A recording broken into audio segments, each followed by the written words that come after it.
Now today we're here, or I'm here, to tell you a story. Welcome to Northworthy Sagas and Stories.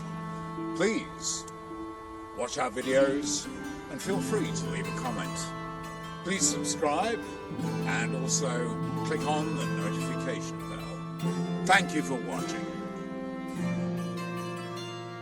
Greetings and welcome to the channel. Today is a story day, and today's story is an old English folktale about a man and two mermaids.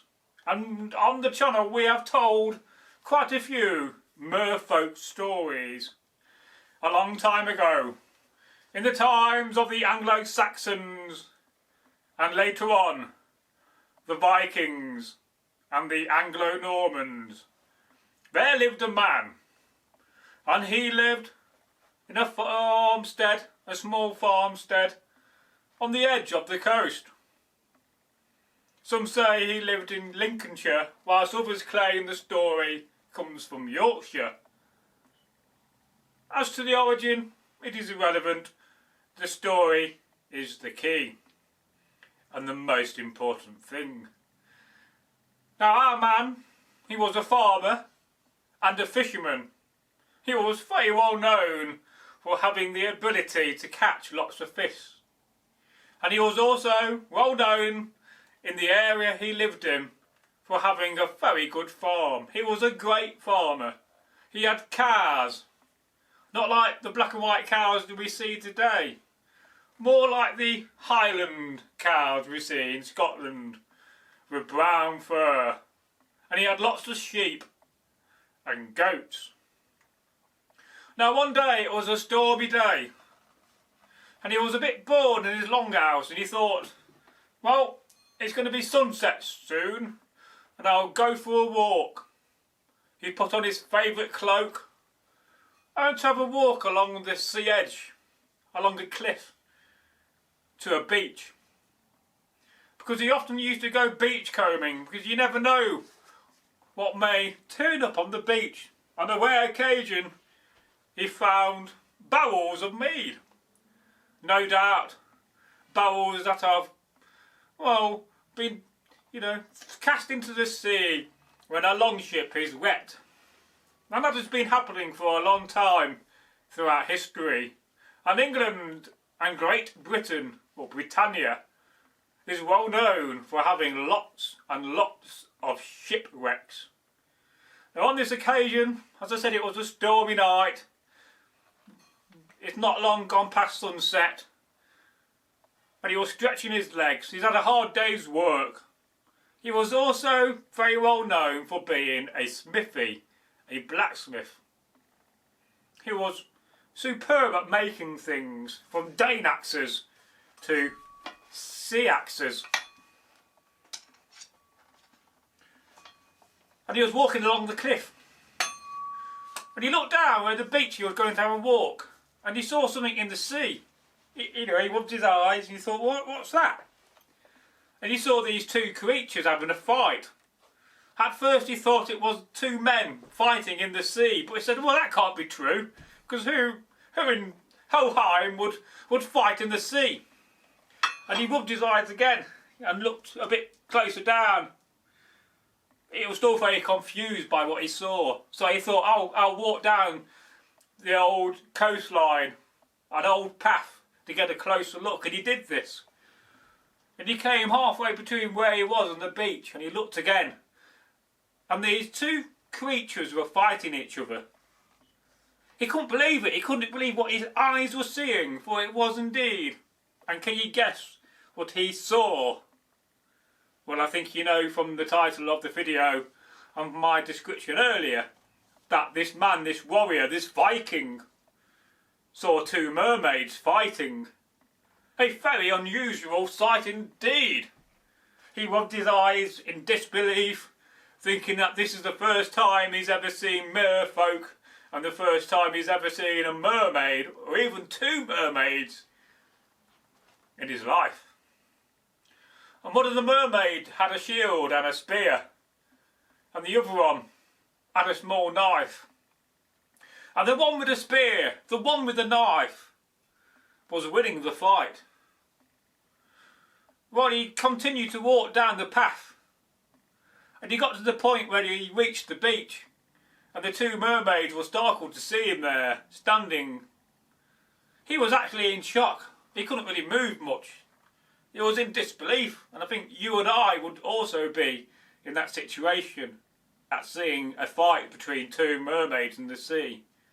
And as I said earlier, the one with the shield and the one with the spear was winning the fight, and the other mermaid had taken some damage. She was bleeding from her arms and her chest, for it was bare, and she had, well, quite enormous breasts.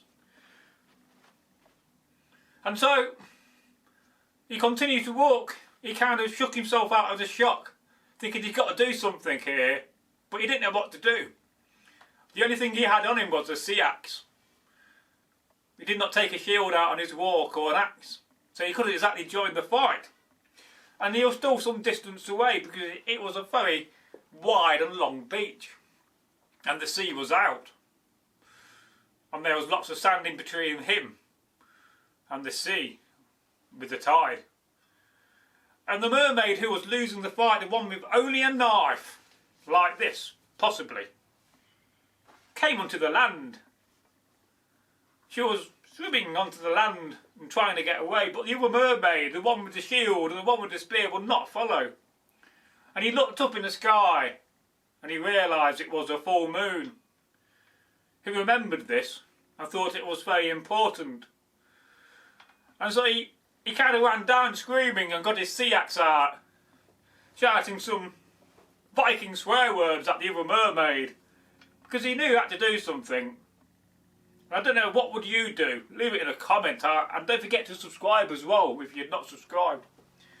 And so he came to the mermaid that was injured, and by this time she's passed out. She's taken a few blows to the head with a whack from the side, from the spear.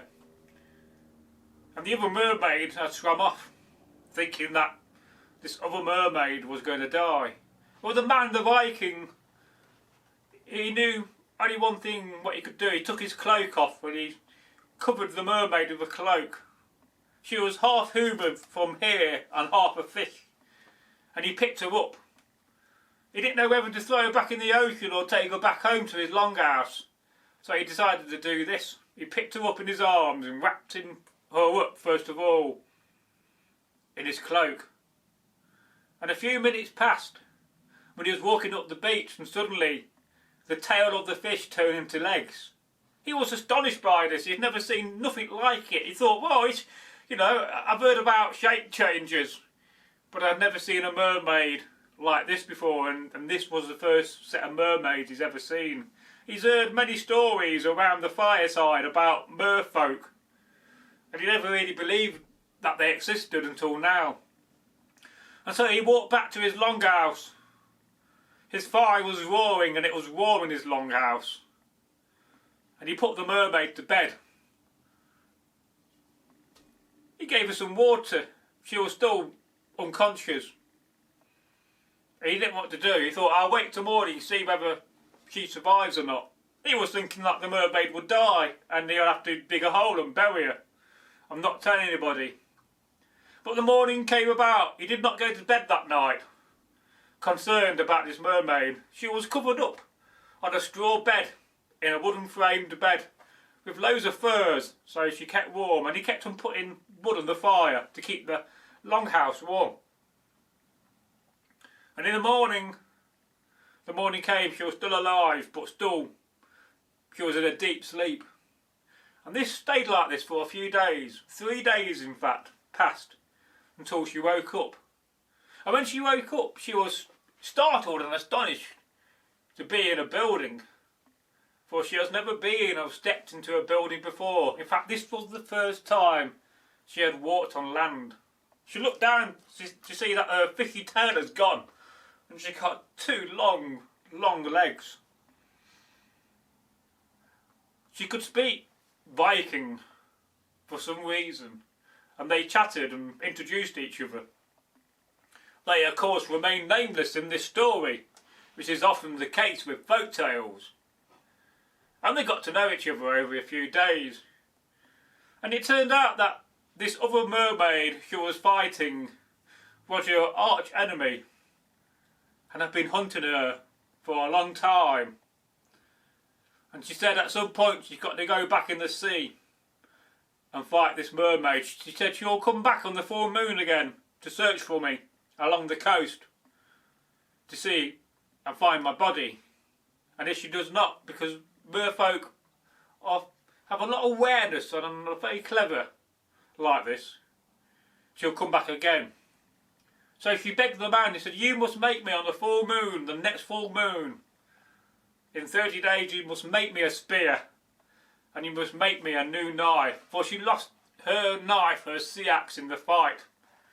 Even though the next day this lone farmer, this lone Viking went to have a look, but he could not find it. It has gone, disappeared into the waves of the sea. And so the very next full moon came, and by this they got to know each other quite well, and they both fell in love with each other. And he agreed to do and did what he said he would do. On a moonlit night, when the moon was at its fullest, he made a spear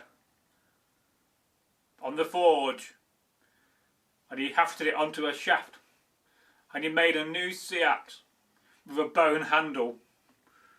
And then they waited for another 30 days, another 4 weeks came and went. And then on the next full moon, the mermaid went down to the sea and she jumped off a cliff into the sea. And suddenly, when she was in the sea, her fishy tail appeared again. And the other mermaid appeared, and they both started fighting. Well, our Viking warrior was looking on in this. He could not help the fight, he had to stay out of it. He was following instructions. And the both of the mermaids fought each other, this time as equals, for they both had a shield, and they both had a spear, and they both had a knife. And the mermaid that the farmer took on land won the fight. The other mermaid ran away, too scared to fight her. She'd lost the duel, and was wounded badly, and was never seen again. And the mermaid decided that she was going to spend the rest of her life living on the land and marry this Viking. And so both the farmer, the Viking, the warrior, and the mermaid had a very long and happy life. In fact, some people say that they had children, and some of those children were merfolk and went back to the sea, whilst others lived on the land, and their generations have passed since and are still around today, so they say. And I hope that you liked this little tale of the farmer and the two mermaids. But what would you do if you had found two mermaids fighting? Would you help? Would you join in the fight with your Dane axe and your sea axe? Or would you watch in disbelief? I think many would do the latter. And so for now, please like the video and also share it with your friends. Goodbye from Braggy. Goodbye from me. Merfolk, aren't they amazing?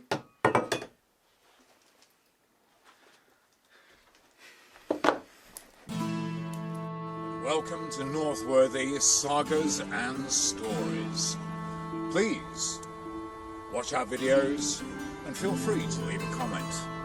Please subscribe and also click on the notification bell. Thank you for watching.